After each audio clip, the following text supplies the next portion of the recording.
You've learned about the U.S. health system, health insurance, and healthcare finance models. These are resources that support the health and wellness of our communities. But what are other essential resources in the community that help us live safe, healthy, and meaningful lives?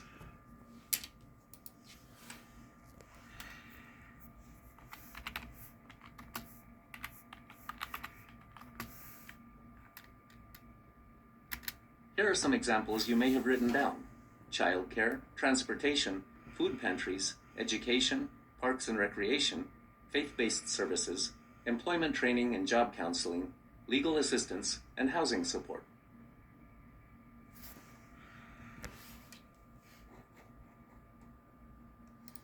CHWs are vital to clients who may need essential resources.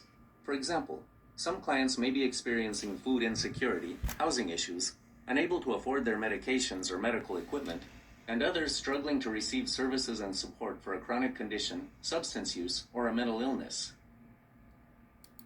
A key role of CHWs is to make suggestions for resources or services to a client. These suggestions are called referrals.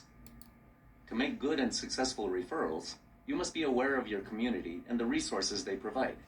Here's how you can do that as a CHW.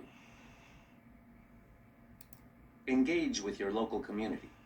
This could be talking with your local librarian, reading your local newspaper, conducting research on the internet, following local businesses and organizations on social media, attending events in the community, and talking with your colleagues.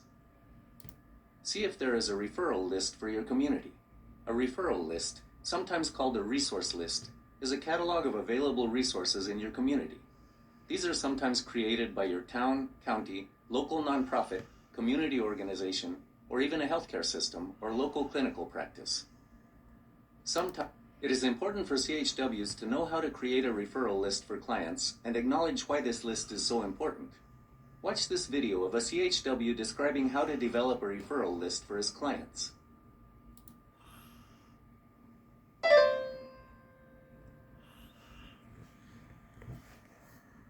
What we wanted to talk a little bit about was this, a little bit more about this whole issue of knowing and getting and making the right kind of referrals to resources to clients, which I know isn't always easy. When you first were hired as a community health worker at Transitions, I think maybe Emily gave you sort of an outdated kind of binder of resources in the city for folks coming back to community from prison. Yeah. And tell me a little bit about what it was like to start your job with an outdated binder of resources. You know, at first I looked at it and I kind of like laughed, and because Emily was like, I want you to hand this out, because I just started, and I probably hadn't been there even a good month. So she gave me the book, and she's like, oh, I want you to give this out to all the clients. So I look at the book, and I'm going through this book, and I'm like, half these programs don't exist, and I'm thinking to myself, are you giving clients this? It just wasn't a good fit for our clients. Yeah. So we would just basically frustrate them even more. Yes. So it's worse to give a bad referral than no referral at all. Yeah. Something a bad referral is worse than you just might well just say, forget it. I'll work on something. But if you